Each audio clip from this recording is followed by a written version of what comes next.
Hello, everyone. We are live. We are LinkedIn live. Thanks so much for joining us. My name is Seth Borko. You've got the titles. I'm head of our research department. I'm joined by my colleague Pranavi Agarwal.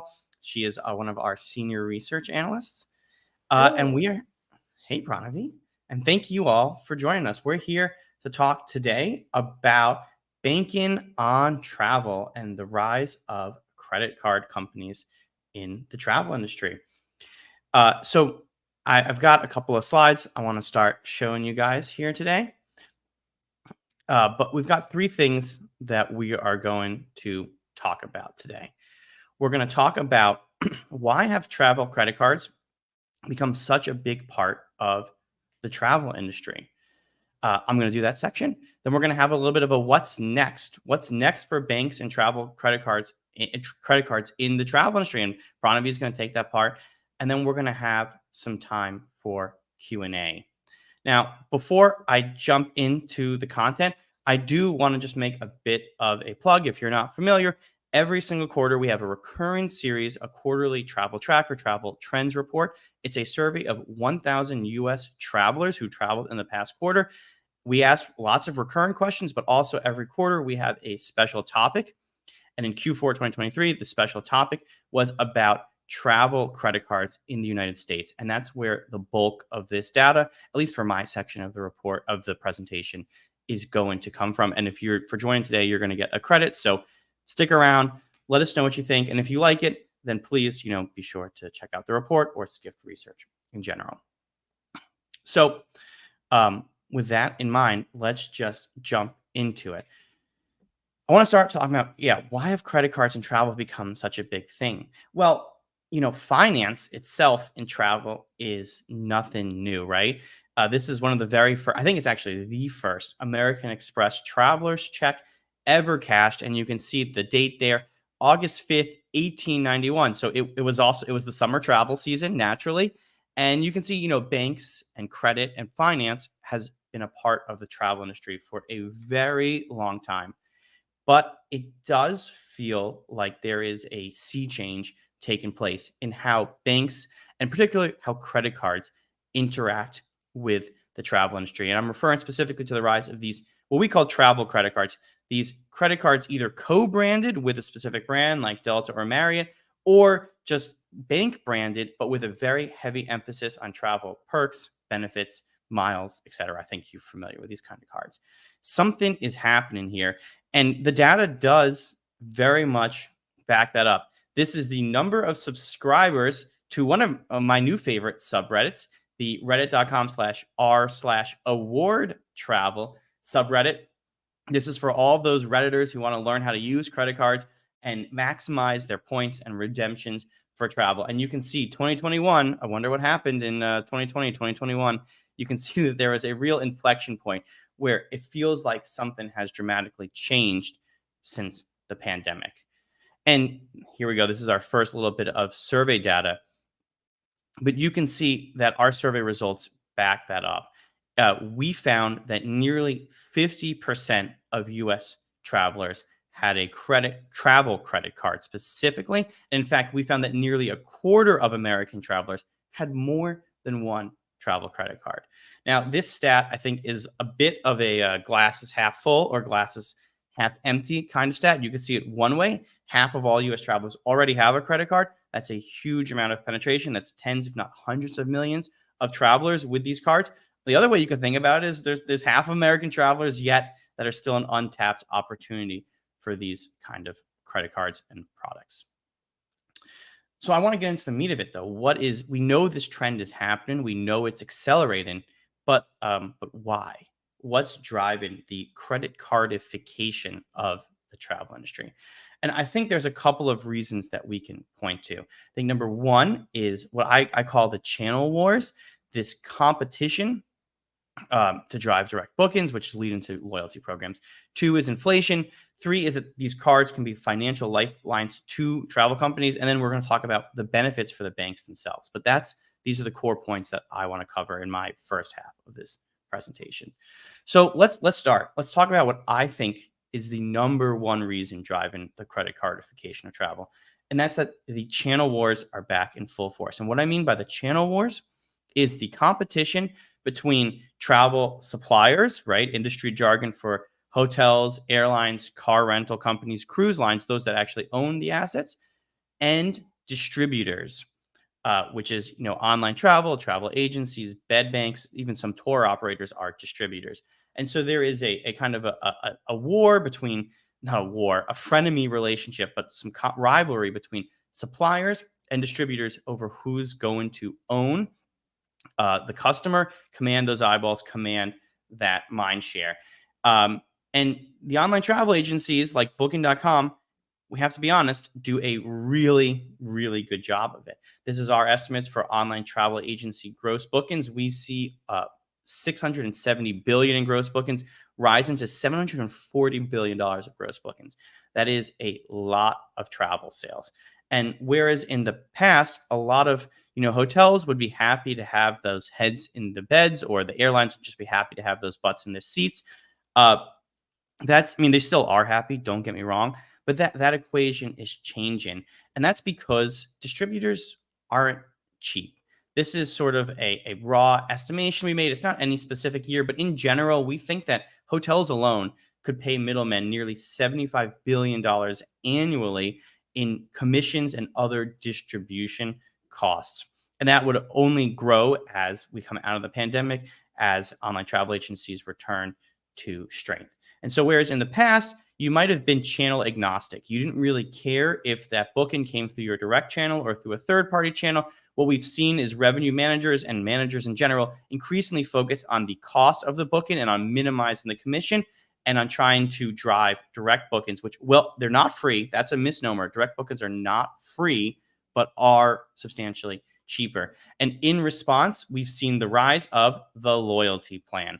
And obviously, loyalty plans have been around for a very long time, but I don't think that they've been at this scale for a very long time, where there are multiple travel loyalty plans with more than 100 million members, and tremendous amount of growth in loyalty plans, with the idea of building brands, of building networks, of building loyalty, and getting customers to book directly through the first party channel rather than through the third party channel. And there's both the carrot and the stick. There are incentives and rewards that come from being loyalty members. There are also a stick, and there can be disincentives sometimes to booking through non-loyalty channels.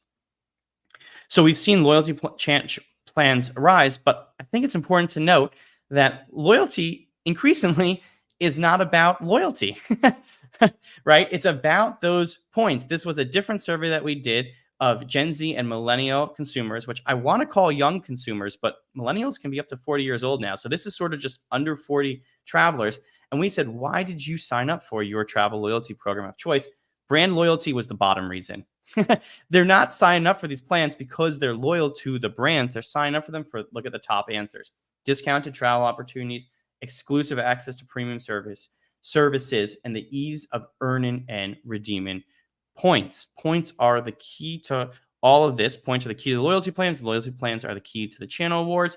And therefore, we have an opportunity. Enter the travel credit cards, because travel credit cards, their primary use is for accumulating those points or miles, depending on how you name your currency. This was, again, back to that travel tracker survey.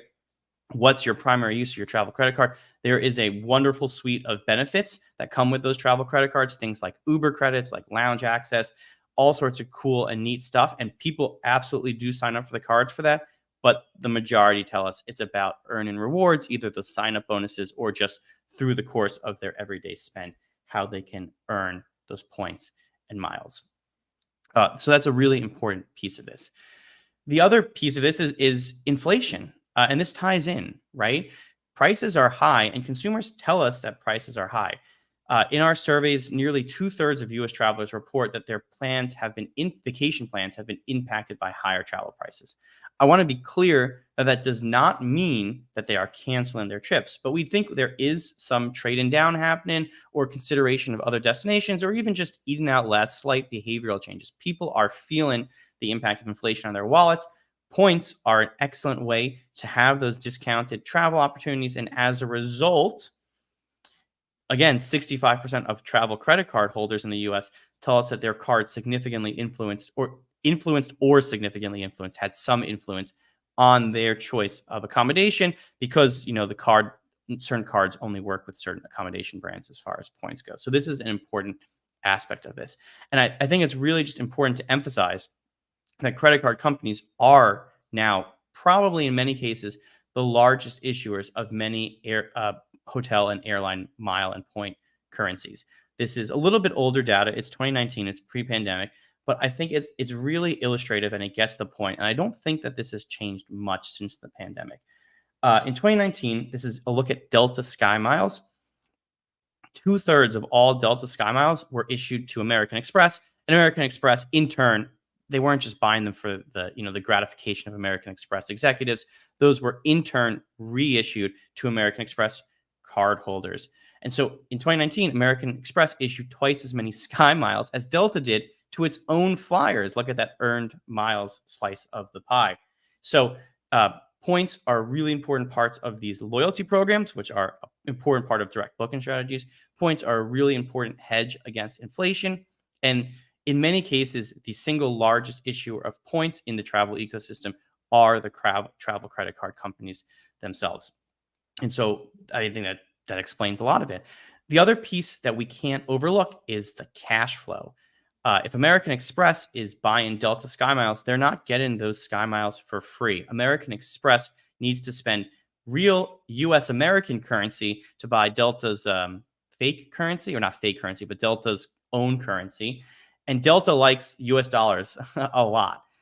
This is, again, old 2019 data, but this was for the three largest US network carriers. That's United Airlines, Delta Airlines, and American Airlines. And you can see that before the pandemic, they earned a cumulative $12 billion in cash from credit card companies that were purchasing their mile currency. Now, we can obviously imagine that this has changed since the pandemic, but I think in many ways it's probably larger than if you add in other smaller airlines and you add in other hotel companies as well and other loyalty programs. There's tens of billions of dollars of cash being spent by credit card companies to buy loyalty currencies. This is a really important lifeline for the travel industry. Travel industry is incredibly seasonal, right? Right now we're exiting Q1. We're hearing from Q1 earnings. Q1 is one of the weakest quarters. A lot of companies don't turn a profit in Q1. They rely on Q3 and Q2 to turn the majority of their year's profits. These are incredibly valuable lifelines that can even out those cash flows through these lean years. And so as a result, again, all of these reasons, loyalty, discounts, and cash, cold hard cash, we know that travel suppliers and travel companies really enjoy working with travel credit card platforms. I think there is a question, though, which is what's in it for the banks? That's what's in it for the travel companies. But why are the banks doing this? Why are they issuing travel credit card programs? Well, there's a couple of reasons. One, they're acquiring a young and growing demographic and a really prime demographic. You can see that this is the distribution of travel credit card holders by age relative to the US age distribution generally. And you can see it way over indexes on that 25 to 55-year-old demographic. That's prime spending power. Those are the customers that these banks want to acquire. And if you'll think like a bank for a moment and look at that 25 to 34-year-old category, those are the people you want to earn as a customer early. And then as they get into their 30s and 40s, they're going to have mortgages, car loans, investments. This is a great way for banks to acquire and over-index on a really valuable demographic. I also think that travel offers a really important halo effect for the banks. Banks are not particularly sexy brands, but travel has a lot of really sexy brands in it. In fact, travel is a really important of many consumers' lifestyle.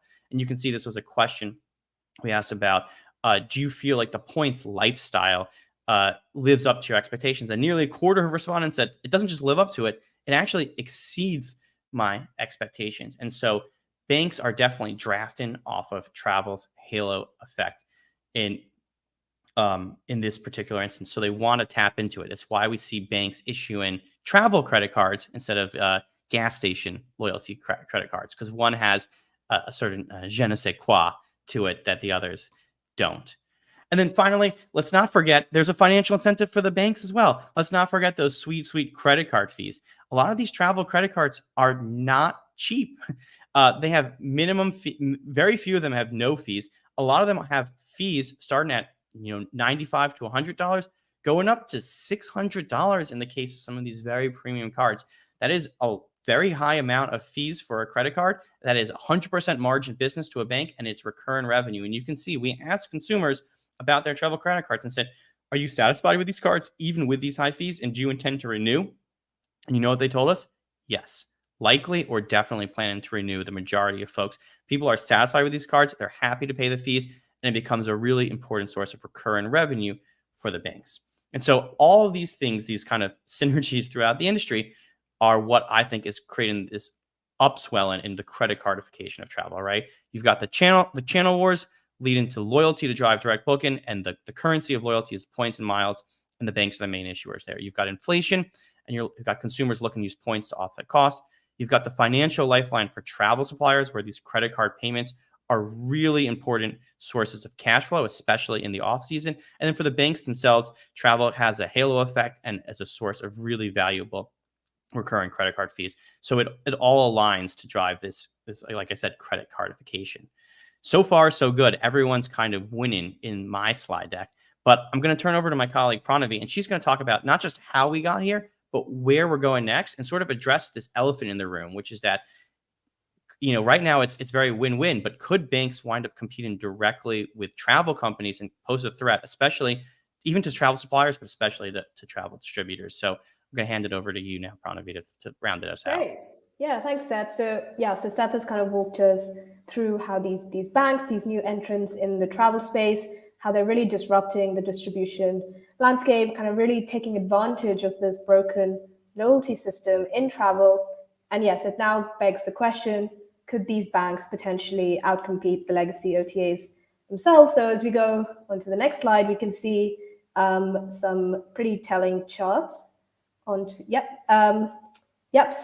these charts are from some of our survey work, and they show that the bank branded credit cards in travel, i.e. buying travel through the platforms of Chase Travel or Amex or Capital One, these platforms are vastly more popular than the co-branded cards that exist in travel already, such as the partnerships between things like Marriott, Bonvoy, and Amex. So we can see that these bank-branded cards are really more popular already. As we can see on the next slide, this is really, really the key chart. We're already seeing signs that consumers, particularly younger Gen Z consumers, and I think Seth kind of touched on those younger consumers, but we're seeing that those younger consumers are already preferring to book their travel on the credit card platforms over the legacy OTAs. So really, I think this is an incredible chart. It really goes to show that these credit card platforms have built a space for themselves in the travel ecosystem in an incredibly short period of time. And as we can see on the next slide, this is despite credit card platforms being relatively new to the space. We're already seeing that they are commanding higher consumer satisfaction ratings as compared to the OTAs, which have existed for a long, long time. And as we can see on the next slide, banks like Chase Travel, they have really huge influence over consumer spending. For example, Chase Travel sees huge amounts of GDP running through its platform. So last year, in their Investor Day presentation, JP Morgan Chase claimed that 1 in 4 leisure dollars are being spent on Chase cards in the US, which is just substantial. It's huge. And really goes to show that these banks are already at the top of the booking funnel, especially when it comes to kind of leisure and travel spending. And as we go on to the next slide, we can see that these credit card companies, Chase, Capital One, they already have a substantial loyalty user base. So in the US, 150 million people have a Chase credit card in the US. That's nearly half of the US population that are already on the Chase system. And at 150 million members, that's actually only a little bit shy of Expedia's global 168 million loyalty members. So it kind of really goes to show that these banks are already very large at-scale players already. And if you go on to the next slide, I think what's very interesting is that the inventory on these credit card platforms is actually being powered by the OTAs themselves. And we can see OTAs like Expedia, they're really increasingly pushing into B2B partnerships. So Expedia powers the supply of companies like MasterCard and Amex, and I think Revolut. And those are only a few examples amongst, I think they have like 60,000 different partnerships. And today for Expedia, B2B accounts for a quarter of its revenue, and it's really growing very, very quickly. It's clearly a very lucrative source of business. And as we can see on the next slide, B2B deals allow Expedia to access more than triple the number of loyalty members who are all likely to book direct. And if you go into the next slide, I think it's this fact of getting more direct bookings, which really is the holy grail in online travel. You want to get your bookings direct, but it's the fact that they can get more direct bookings at the same time as bypassing Google. They don't want to pay that Google tax, as we call it. I think that's a real advantage of Expedia's kind of expansion into B2B. And I think these two quotes that you can see on the slide really sum it up. So in 2021, Peter Kern, who was the then CEO of Expedia, he said that he would prefer to spend money on anything than spend it with Google. And that's really resulted in the rise of these B2B partnerships. And we've already seen in the previous slides that B2B has become a major source of revenue growth for Expedia. And as many of you will know, Ariane Gorin, who is the new CEO of Expedia, she actually used to lead the B2B side of things. And the fact that she's become the new CEO, I think, is in itself pretty telling that how important B2B is to Expedia. So yes, it's a very important source of revenue for them, but I think it's important to note that it does come at a cost. It's not free, nothing's free. So the OTAs, like Expedia, they'll probably only receive half the commission that they normally would. But I think even more important is the fact that they're now actively powering the supply of their competitors. And as we've seen already, these competitors already have the user base to potentially outcompete the OTAs themselves. And just this kind of this quote that you see at the bottom of the slide, it's by Lini Oberg, who's the CFO of Marriott. I think it really goes to show the threat that these new players pose to the incumbents. So Lini Oberg quoted saying that the rise of these fintech players causes her sleepless nights. So yeah, really telling. So yeah, this slide kind of shows how quickly Chase Travel has really grown in just kind of a couple years, really. It's likely to be the third largest OTA in North America now, and that's even bigger than companies like Hopper, which really saw huge amounts of growth in the last few years, but clearly not as much growth as Chase Travel, and it's really grown so much in just 3 years, whilst actually companies like Hopper have existed since 2008. And then just the final slide, I just want to reiterate this chart, which I think is really the key chart. Our survey data really shows that the travel platforms of banks are already pushing out the OTAs, and we should just keep that in mind, that there's this threat of the banks, and it's almost like a silent threat. I feel like people don't really talk about it so much. So yeah, with that, I'll pass over to Seth, and we'll just round up with conclusions before Q&A. So we're jumping into the Q&A portion of our talk. So if you have a question, please put it in the chat so that we can see it and hopefully respond to it. But here are, I guess, the conclusions, right? I think it's worth asking the question, could banks be poised to shake up the travel industry? I think that there's a real possibility that travel loyalty could be reaching a limit in its current form. I think loyalty is supposed to be an emotion. It's turned into a points program, and the gamification of loyalty has opened the doors to these credit cards to enter as new and powerful distributors. These credit card platforms are seeing grow and uptake. There was once upon a time very easy to dismiss them as amateurish, and I think many of us consider ourselves to be very experienced travelers, and so we know that we get the best experience when we book direct, and we know that if you call up Chase, they're gonna give you the runaround. I don't know that everyone knows that or takes that as, I don't mean it's as a fact, but I'm saying I don't think the average American thinks that way. Satisfaction, at least as far as we can tell, is high, and bookings are growing. These are important platforms, not to be dismissed. And banks are just very well positioned to build platforms in general. One of the big issues with building travel products and platforms is it's a high ticket, low frequency purchase. Well, guess what? Credit cards are used daily on low ticket purchases. They're also used on high ticket purchases.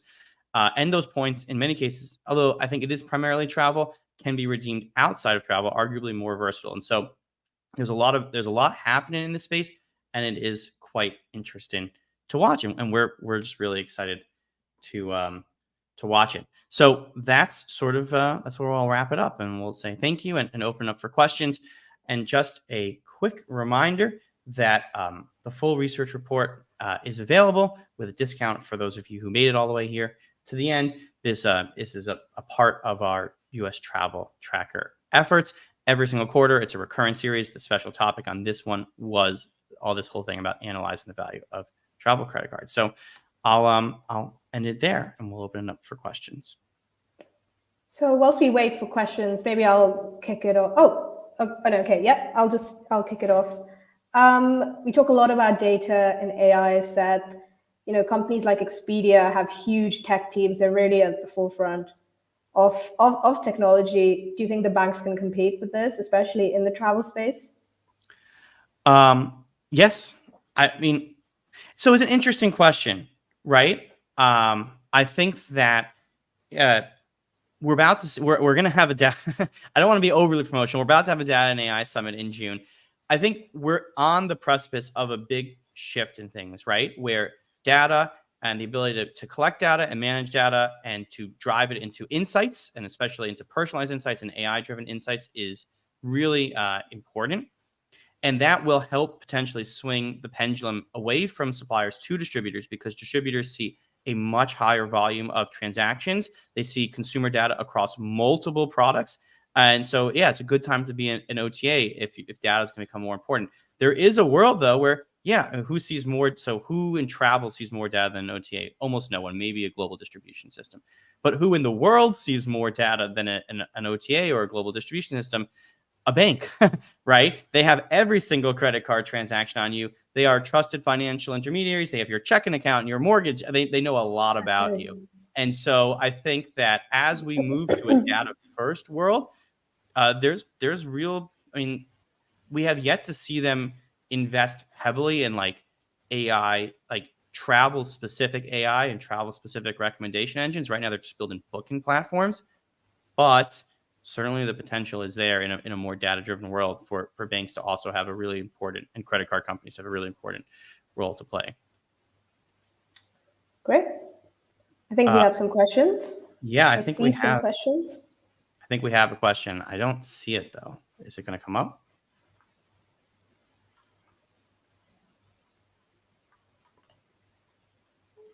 Yeah, okay, yeah, go for it, Seth. So we have a question from a LinkedIn user about what are the implications on ancillary revenue streams like travel insurance. So, I've talked enough, Pranavi. What do you? I have some thoughts on this. What do you think about this? Yeah, travel insurance is a really interesting one, and we talked a little bit about Hopper. I touched on Hopper a little bit, and Hopper are really at the forefront of this.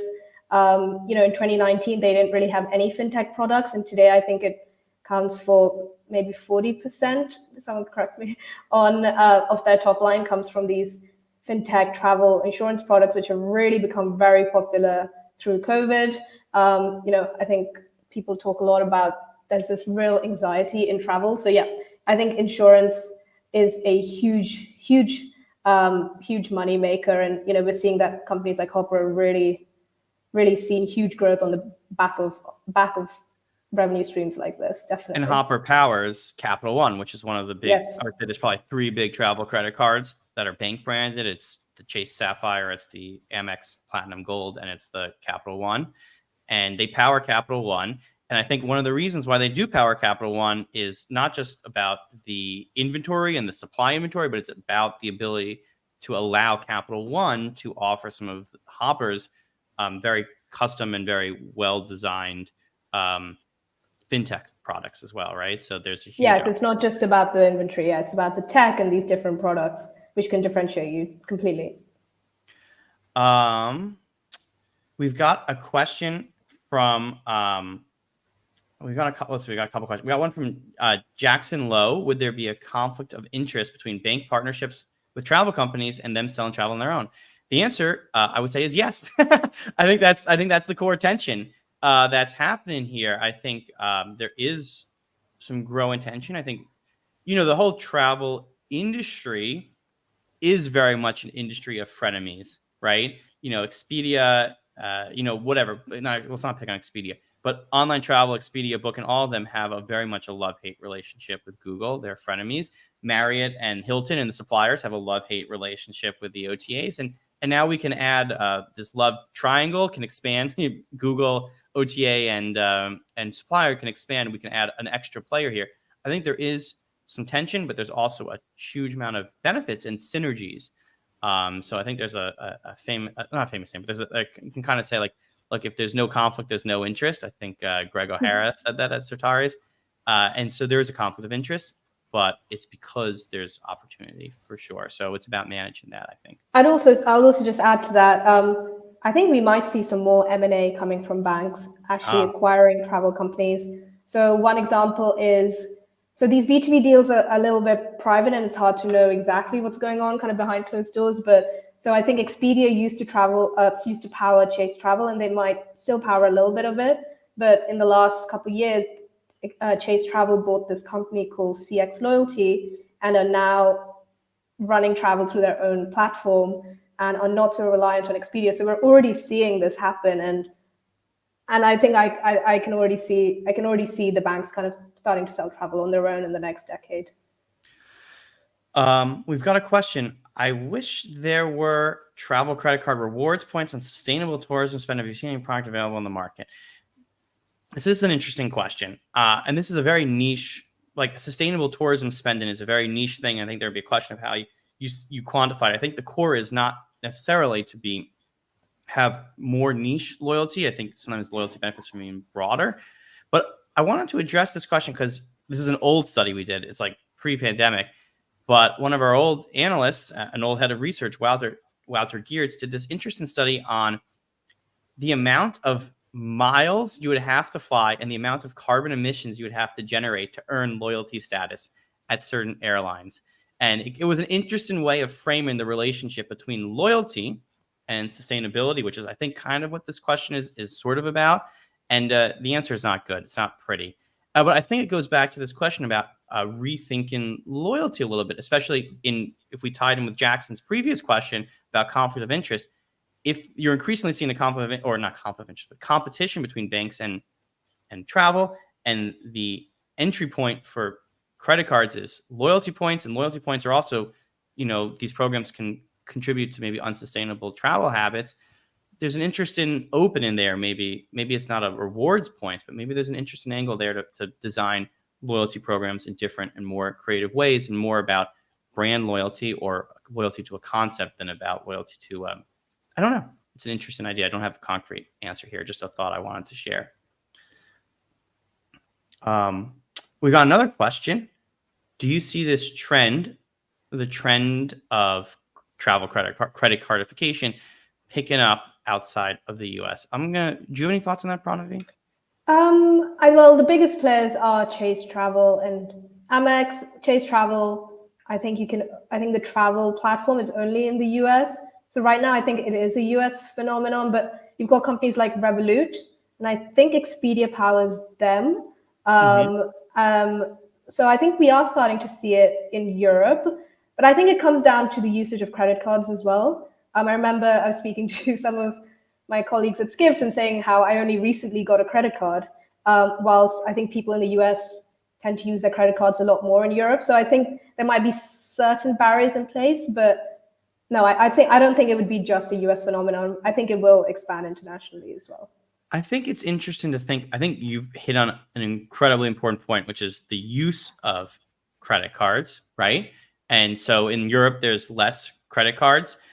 In Asia, there is credit, but a lot of that has moved into some systems like Alipay or WeChat. It's coming through these non-traditional formats. And then the US, I think the numbers, like the average American has 2 credit cards at least, and many people have more. So it's about the presence of the credit card. I think it's also about the presence of the loyalty plans themselves. There's a lot of focus on airlines, but the airline industry is much more fragmented in Europe, and the hotel industry is much more independent in Europe. And as a result, those brands are not as big. Therefore, the loyalty programs don't have the networks, the value in the networks from the loyalty programs are not as big, and therefore the points are maybe not as valuable. So it's a combination of those two things, which is lower credit card penetration and smaller, more less branded and less concentration in those markets. But if you look at the trends, those markets are moving towards a little bit more concentrated on the travel supplier side, and they are moving towards more heavily banked on the credit card side. And so I think that's a very long way of saying yes. Yes. Yeah, actually, just let me ask you this, Seth. Speaking of fragmentation, so yeah, Ariane Gorin has come in as the new CEO, and our colleague Dennis Schall interviewed her, and one of the questions he asked her was about B2B, and she said, "Oh, the travel industry is huge. It's still very fragmented. I'm not worried about the fact that we're powering potential competitors." Do you agree with that? Because to me, it seems a bit like she knows that it's a threat. She knows that it's not a good thing, but she's saying, "Oh, the space is big enough. It'll be fine. There's space enough for both of us." But to me, yeah, it seems like a bit of a red flag. Yeah. Interesting. This is back to that slide that you had that I like, the quote from Peter Kern, like, I'd rather do anything but spend money on Google. I think it comes down to a couple of things. Quantity is a quality all of its own, so to speak. I was talking earlier about data. By powering these transactions, Expedia gets more data on consumer behavior and on supplier data. It has greater negotiating leverage with its partners because it can provide a greater volume. So when they go to Marriott or whoever, not Marriott, but like a mid-scale brand, they have greater leverage in terms of the take rates that they can charge. So there's a lot of and it helps probably with their margins because they've already built the platform. So any additional scale and volume they can get in their platform is incremental revenue at a very high margin. So there's a lot of knock-on benefits to these travel credit card or just B2B partnerships in general that are not strictly considerations of do you own the customer or not. But it's a very thin rope to walk because you're getting all these extra additional benefits to scale. But ultimately, if you don't own the customer, what do you? And you're a distributor who doesn't own the customer. Well, I guess there's another interesting angle. It's a tough thing. These are consumer brands at the end of the day. They're not. And one of the things I think is happening is they're getting more into competition with true B2B distributors like global distribution systems and bed banks. If you own the relationships but not the consumer, then you're just a global distribution system or a bed bank. That's a less valuable place in the value stack to be. The consumer brands are really important. So Ariana has a really tough tight walk to rope between they've invested a huge amount of money in their consumer brand and they can't lose that brand value, but incremental volume has huge returns to scale. It's a tough one. And I think it ultimately comes back to loyalty. If you look at the Genius program or Expedia's loyalty program, all of it's about redeeming points for discounts. But then you look at the loyalty programs of these credit cards or even of major hotel groups, Hilton, Marriott, it's a lot more experiential. So what are the OTAs like Booking and Expedia doing to revamp their loyalty and at the same time powering the loyalty programs of these banks, which are already better than theirs? So I think it all comes back to loyalty, and I'll be really interested to see if they're going to make any changes to that. And, especially if Airbnb enters the loyalty game as well. Well, and the Airbnb angle, and I loved what you just said there. I want to really double click on that about experiential. Just so happens to be the special topic of the latest travel tracker that just came out. You should definitely check it out.